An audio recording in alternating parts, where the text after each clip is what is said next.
Muito bem, você que está em casa também, seja bem-vindo. Gostaria que agora você pudesse parar aí as suas atividades, pegar a sua Bíblia, se acomode aí na sua poltrona, para ouvir aquilo que Deus tem para nós que estamos aqui e o que Deus tem para você que está em casa. Amém? Muito bem, queridos, solta o endereço aí. Muito bem, Neemias capítulo 2.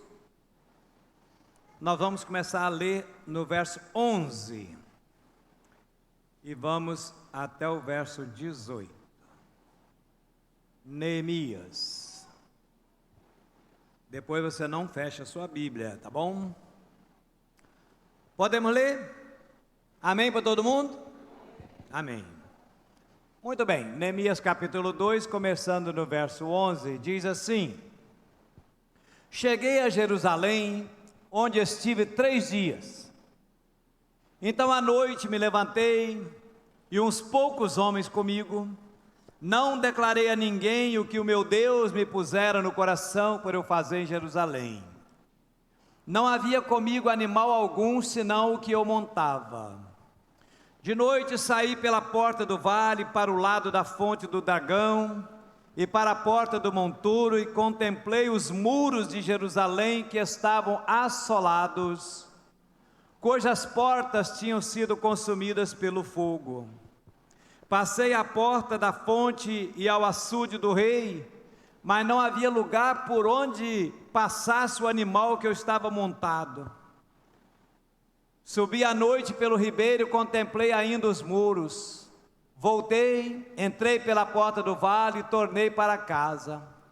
Não sabia os magistrados onde eu fora, nem o que eu fazia, pois até aqui não havia eu declarado coisa alguma, nem aos judeus, nem aos sacerdotes, nem aos nobres, nem aos magistrados, nem aos mais que faziam a obra. Então lhes disse: estais vendo a miséria em que estamos? Jerusalém assolada, as suas portas queimadas. Vinde, reedifiquemos os muros de Jerusalém e deixamos de ser opróbrio. E lhes declarei como a boa mão do meu Deus estivera comigo e também as palavras que o rei me falara. E então disseram: disponhamo-nos e edifiquemos. E fortaleceram as mãos para a boa obra. Aleluia. Querido, nós vamos falar então sobre esse tema aí, ó. Fala para mim.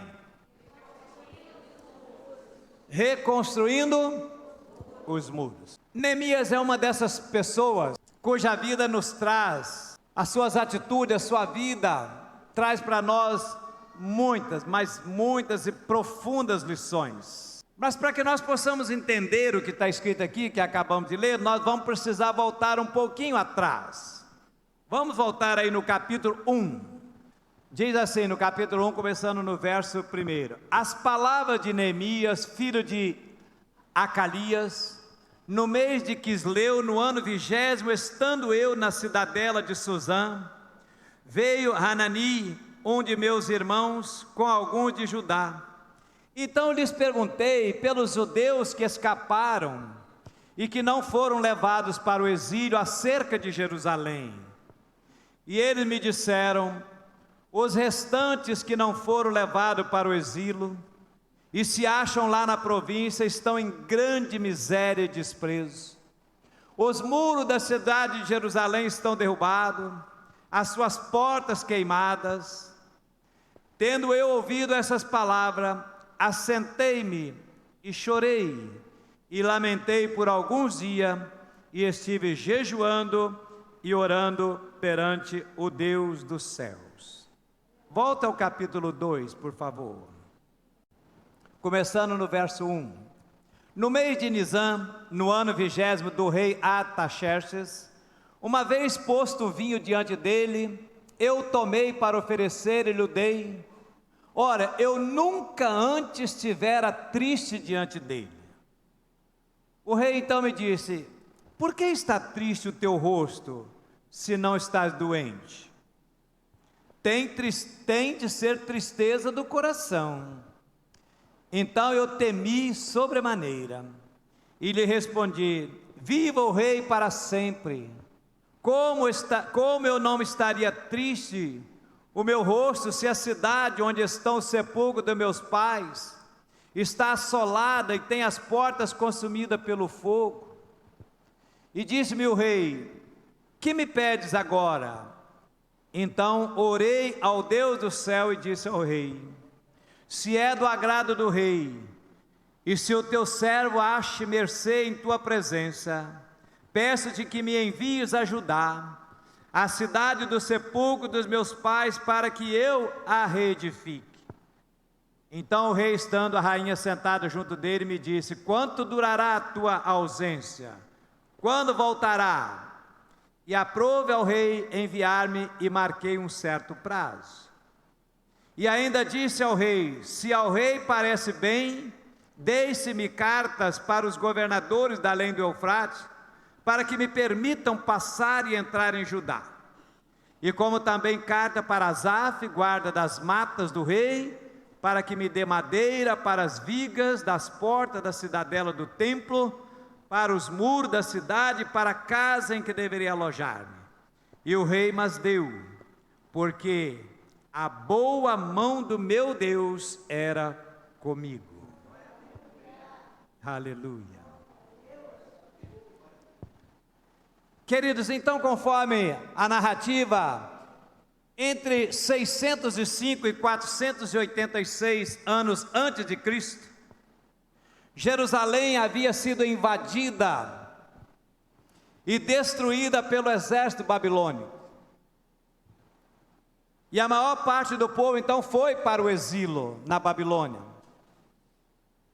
E a partir daí então começa um longo período de cativeiro na Babilônia, e Jerusalém ficou praticamente abandonada e em ruínas. Neemias ouve isso, e o seu coração se entristece. E ele então chega para o rei, relata a sua situação. O rei viu que ele estava triste. Você nunca esteve triste na minha presença? Sempre esteve alegre?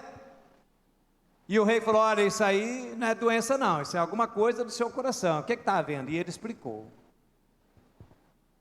E por um milagre de Deus, querido, essa reconstrução desse muro foi um verdadeiro milagre, porque primeiro foi Neemias falar com o rei.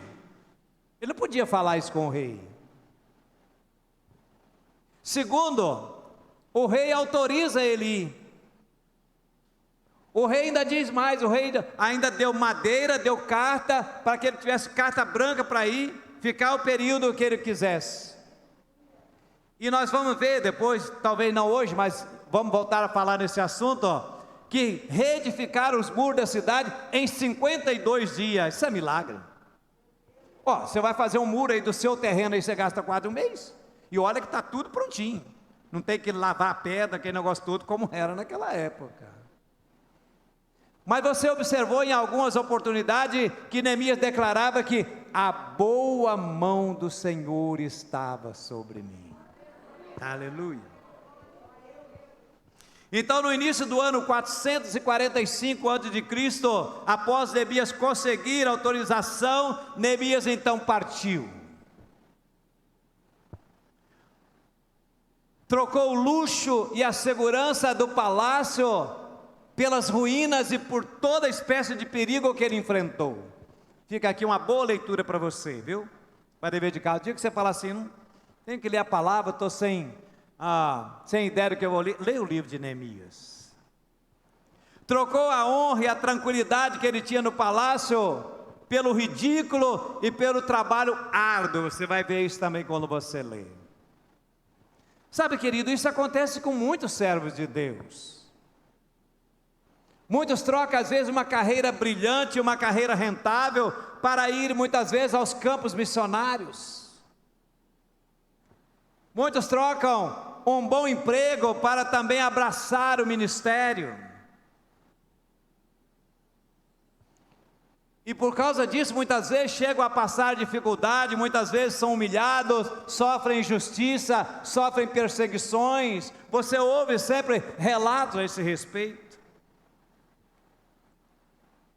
E às vezes a gente pergunta, o que é que leva uma pessoa a abrir mão de tudo para atender esse tipo de chamado, que muitas vezes é sofrido?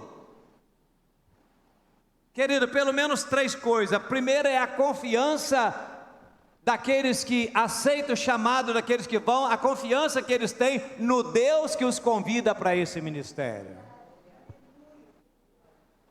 Segundo, é o amor que tem, e esse amor é colocado no nosso coração, pelo próprio Deus, o amor que se tem pela obra dele. E terceira, é o desejo de obedecer à vontade de Deus, porque muitos, queridos, são chamados para determinada obra, muitos são chamados para determinado ministério, mas não atendem, negligenciam o chamado de Deus. E eu posso lhes afirmar com absoluta certeza, que quem assim o faz, quem assim age, nunca se sentirá feliz completamente na sua vida. Conheço muitos assim, que dizem, olha, eu tenho um chamado, eu tive um chamado desde quando eu era adolescente, olha, eu fui chamado, várias vezes eu senti Deus chamando, mas eu não obedeci.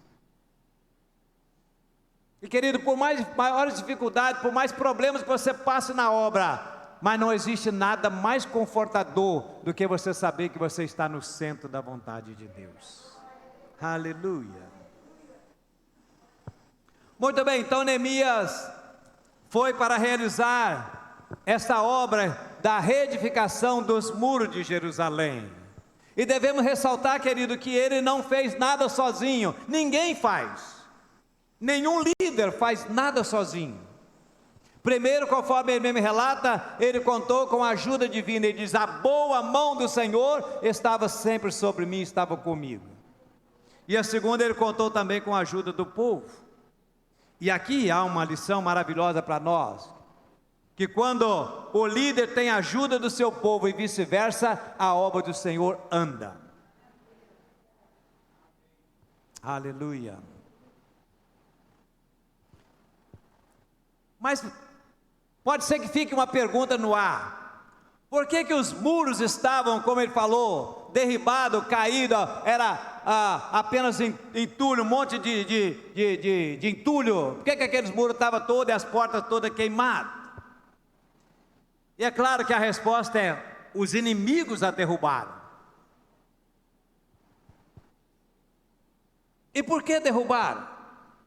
Por causa da desobediência, por causa do pecado do povo.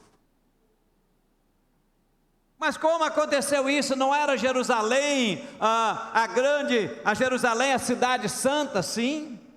Não era Jerusalém, a cidade dos grandes festejos, das grandes festas, sim? Não era Jerusalém, a cidade dos grandes feitos de Deus, a cidade de Deus, a Sião de Deus, sim?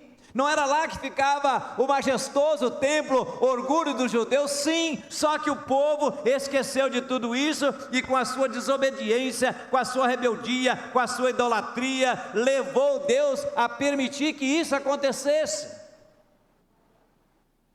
Porque Deus não vai contra a sua palavra. O que eu falei? Porque a palavra, o profeta disse que Deus nunca está com os seus braços encolhidos, a sua mão encolhida, de forma que Ele não possa nos abençoar, de modo que Ele não possa nos dar o que nós queremos, que Ele nunca está com os seus ouvidos fechados, de maneira que Ele não possa ouvir o nosso súplica, o nosso clamor, mas Ele disse que os nossos pecados, as nossas iniquidades, fazem separação entre nós e o nosso Deus. E quando o povo de Deus, e quando eu falo povo de Deus, eu falo para mim, para você e para todos nós, está em rebeldia, está em pecado, está em desobediência a Deus, Deus não vai ouvir, e Deus não vai poder fazer. Não é que Ele não possa fazer, mas Ele não vai fazer, porque Deus não compactua com o pecado.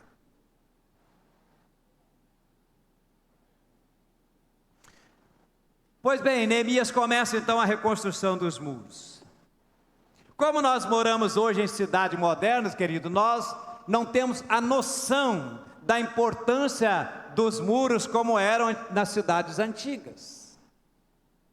Tanto é verdade que na época de Neemias, a coisa mais importante para um governante era fortalecer a sua cidade com muros para evitar ataque do inimigo. E não eram muros como o nosso, não. Eram muros, às vezes, de largura de 3, 4, 6 até 10 metros.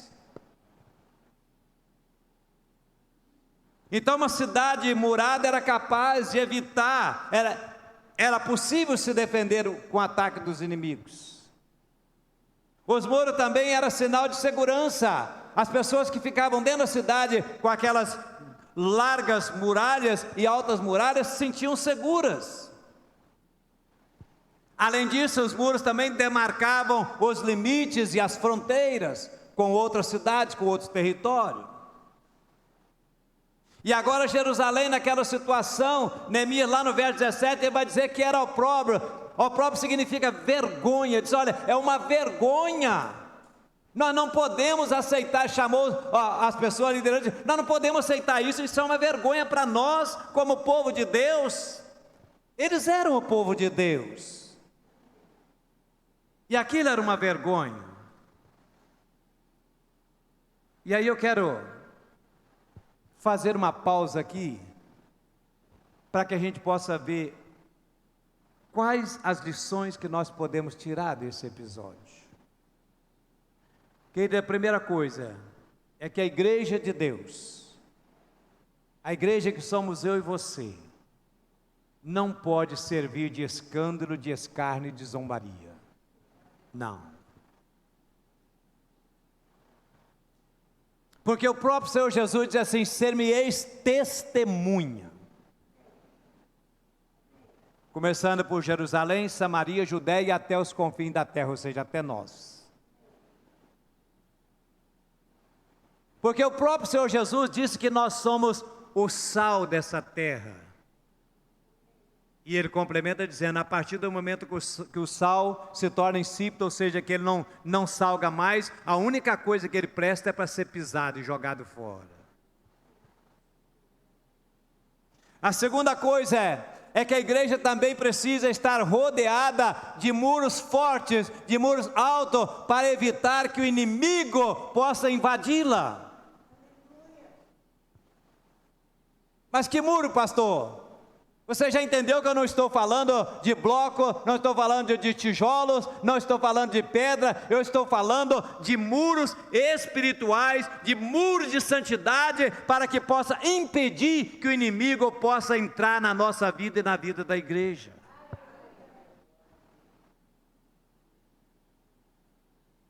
Muros que nos separem das influências do mundo. Muros que estabeleçam limites e fronteira entre a igreja e o mundanismo. Lamentavelmente, querido, na desculpa de que a igreja tem que alcançar o mundo, nós estamos muitas vezes extrapolando os limites. Estamos fazendo concessões que a Bíblia não nos autoriza. Estamos alargando as fronteiras. Estamos alargando a porta que Jesus disse que é estreita. E quando a igreja começa então a se igualar ao mundo, ela perde o seu valor, ela deixa de ser o sal, ela passa a ser insípida. E aí Jesus diz que só serve para ser pisado, não presta para nada. Jesus disse mais. Jesus disse assim, olha, vocês estão no mundo, mas vocês não são desse mundo. O que Jesus estava querendo dizer? Olha, vocês não podem compactuar com o mundo, com as coisas que o mundo faz. Paulo diz que nós não podemos conformar com esse mundo. Pode estar no mundo, mas vocês precisam estar separados do mundo. E Jesus disse, olha, eu não peço a Deus, ao Pai, na oração dele, lá em João 17, antes dele subir aos céus, ele disse, olha, eu não peço ao Pai para tirar vocês do mundo, não, porque para Jesus era muito fácil, estalar o dedo, nós iríamos morar com ele. Mas disse, eu não peço que o tire do mundo, mas eu peço que os livre do mal. Sabe por quê? Porque o lugar da igreja é no mundo. Paulo diz que é no mundo que nós temos que brilhar como astro, para esse mundo que está em pecado, nas trevas. Eu e você, querido, a igreja de Jesus tem que ser o farol desse mundo que está em trevas. Aleluia! Mas estar nesse mundo não é para você compartilhar com o mundo, compactuar com as coisas do mundo. É para você viver separado. Mas separação não quer dizer isolamento. Separação quer dizer contato sem contaminação. O que eu falei? Jesus teve contato com as prostitutas, com toda espécie de pecador, mas não se contaminou. Então o que acontece quando os muros de separação vêm abaixo, os princípios do mundo entram na nossa vida, e aí o que vai acontecer? Ruína, destruição, escárnio, zombaria, e a igreja de Jesus não pode passar por isso. Se está passando é culpa minha e sua. E nunca devemos nos esquecer do alerta que Jesus fez para mim e para você como igreja. Ai daquele por quem vier o escândalo. Sabe, o mais triste é nós termos que admitir que muitas vezes nós mesmos estamos cooperando com o inimigo para a derrubada do nosso muro. Nós mesmos, com as nossas atitudes, com as nossas práticas pecaminosas, desobedientes, nós mesmos estamos cooperando com a derrubada do nosso muro.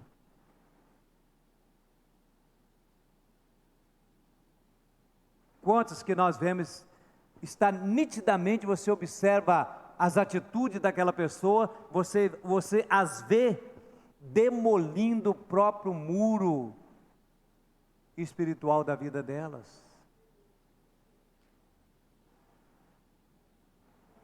Ei, meu irmão, minha irmã, meu jovem, minha jovem, mantenha seu muro de pé.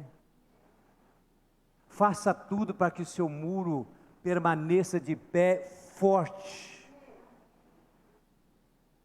Ore mais. Leia, não só leia, mas medite na palavra de Deus. Busque nela os ensinamentos. Se fortaleça o muro espiritual da sua vida com os ensinamentos da palavra de Deus. Jejue mais, isso fortalece o seu muro. Seja mais frequente nos cultos.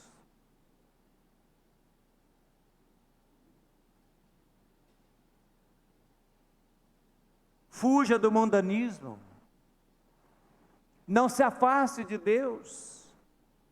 Muitos começam se afastando, e geralmente aqueles que começam a se afastar de Deus, começam a se envolver com as práticas mundanas. E aí o muro começa a ruir. E se não há mais muro, querido, não tem mais proteção. Não tendo proteção, o inimigo tem livre acesso. E aí o que é que o inimigo vai fazer? O que é que Satanás vai fazer? Ele vai fazer aquilo que é típico dele: matar, roubar e destruir. Por isso, meu irmão, minha irmã, meu jovem, minha jovem, mantenha seu muro de pé. Fortaleça seu muro espiritual.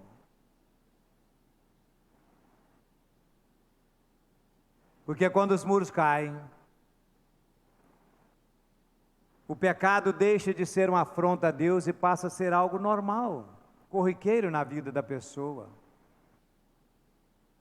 Quando não há mais muros espirituais cercando a nossa vida, jovens passam a fazer dos seus corpos atrativos sexuais, sem aberta toda a vulgaridade, sem nenhum impedimento. O padrão de decência passa a ser substituído pela moda. O casamento é banalizado. O sexo já não é mais visto como algo que Deus criou para marido e esposa.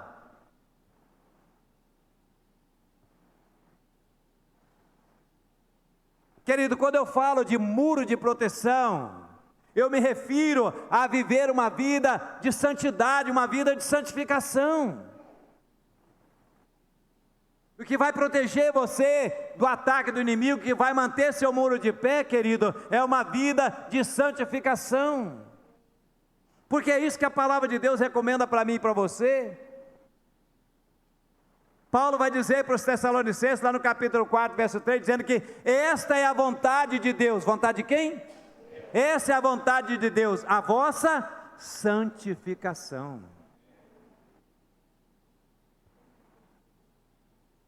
Alguém diz assim, mas eu gostaria tanto de fazer a vontade de Deus. Está aí. Essa é a vontade de Deus, a sua santificação. O autor de Hebreus vai reforçar isso, dizendo, olha, segui a paz com todo e a santificação, sem a qual ninguém, nem eu, nem você, ninguém verá o Senhor. Querido, santificação é a garantia de que você vai morar no céu, de que você vai ver a Deus face a face. O apóstolo Pedro, na sua primeira epístola, capítulo 1, verso 15, ele vai dizendo assim, olha, porque é santo aquele que vos chamou. Tem alguém que foi chamado aqui por Deus? Como é santo aquele que te chamou, diz assim, então, sede santos em toda a vossa maneira de viver. Toda a vossa maneira de viver. Você entendeu? Toda.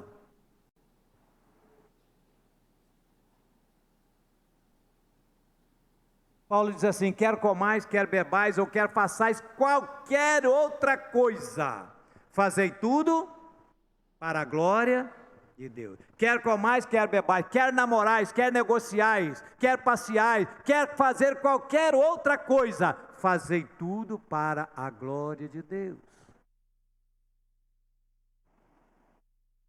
Santidade. É isso que Deus quer de nós.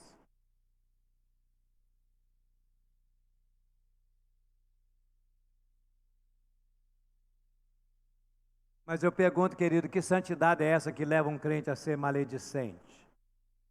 Falar mal dos outros? Fofoqueiro? Que santidade é essa que leva um crente a ficar em casa à toa e não vir os cultos? Querido, deixa eu falar uma coisa para você. Os cultos de quinta-feira, que é o único culto que nós temos no meio da semana, nós não temos culto, nós temos um culto quinta-feira. E eu chego aqui na quinta-feira, mas o meu coração fica esfacelado de ver tão pouca gente. E às vezes é tanta a minha tristeza, a minha dor, que eu não consigo disfarçar, a ponto de quase que toda quinta-feira chega um irmão para mim para perguntar, pastor, o senhor está bem? Pastor, o senhor está bem? Está tudo bem com o senhor? O senhor está abatido? Querido, eu estou igual Neemias, não deu para disfarçar diante do rei. Eu não consigo disfarçar a minha tristeza, o meu coração dilacerado, de saber que muitos poderiam estar aqui, mas não vêm. O que é que você está fazendo em casa quinta-feira? Está vendo novela? Está dando ibope para o capeta?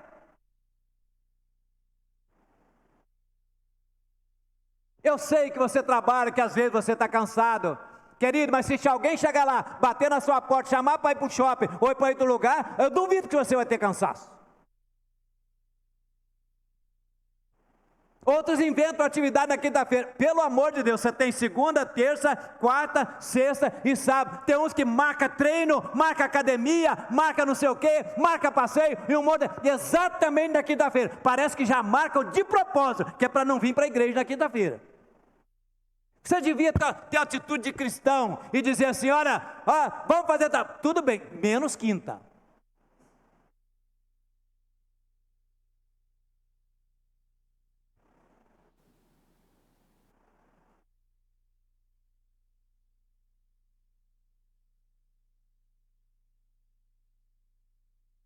Que santidade é essa que leva um crente a ficar em casa, havendo culto, sem fazer nada, ou então ir namorar? E passear, se divertir?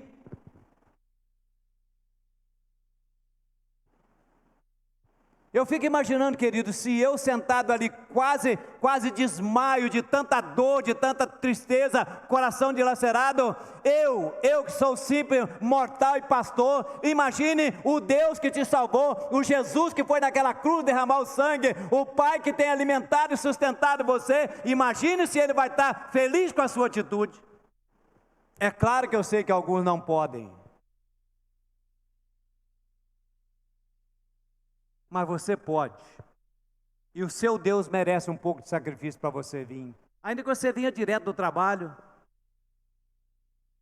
O problema depois de você chegar um pouquinho mais tarde, não. Se seu patrão lá chamar você para ficar 1 hora mais tarde, você fica.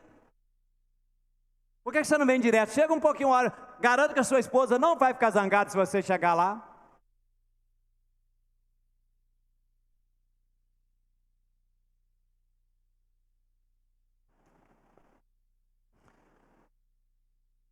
Que vida de santidade pode ter um cristão a desejar mal a outro irmão? A participar de festas mundanas, casais de namorado, praticar sexo antes do casamento, a cobiçar a mulher do outro, a roubar o dízimo do Senhor. Que santidade é essa?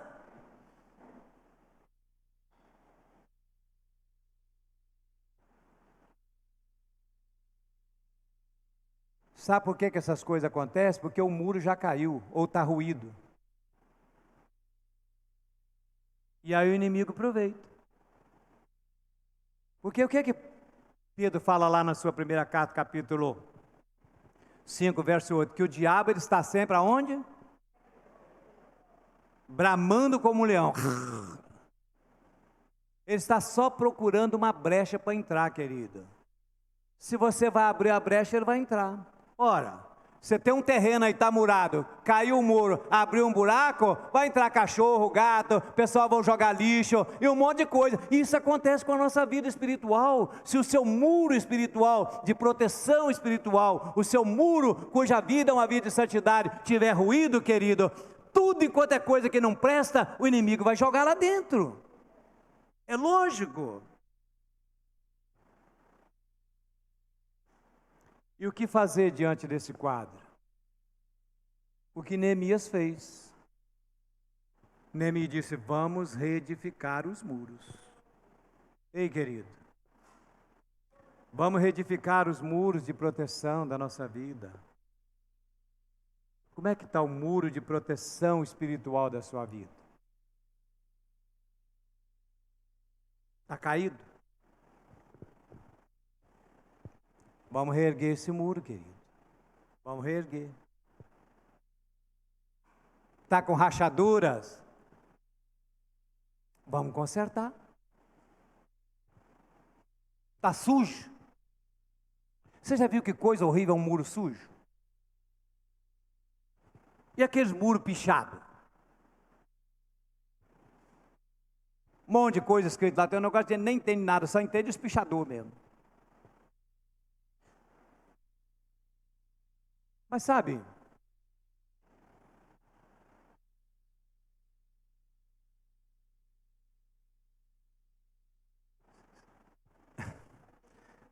oh Deus, como seria pichado o muro de muitos crentes?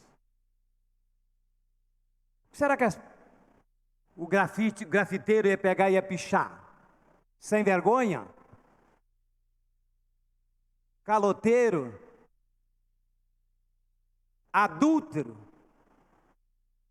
Pornógrafo? Adúltero ou adúltera também?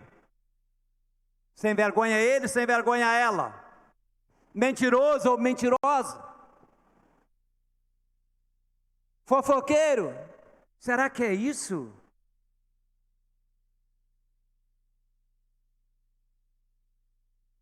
Eu acho que é isso que muitas vezes está no muro de alguns crentes. Todo pichado. Mas ao invés de estar escrito santidade ao Senhor, honra ao Senhor,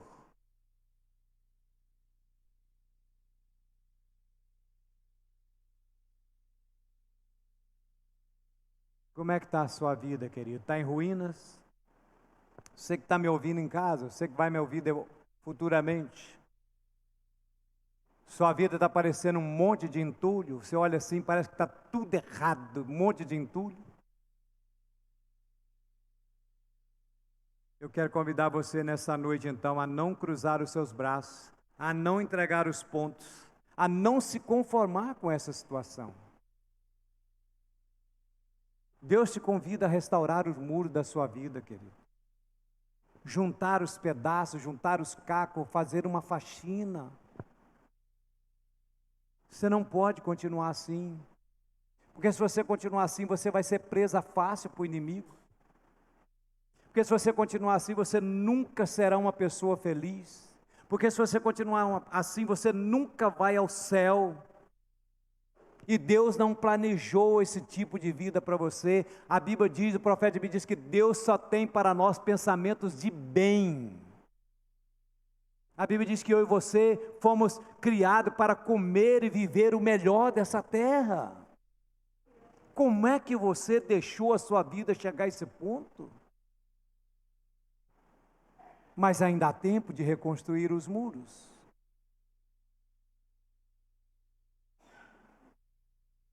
Se ele está apenas com alguma rachadura, algum buraco, conserte antes que ele venha abaixo. Reconstrua os muros da sua vida, querida, para botar o inimigo do lado de fora da sua vida, que é o lugar que ele deve estar, e não dentro.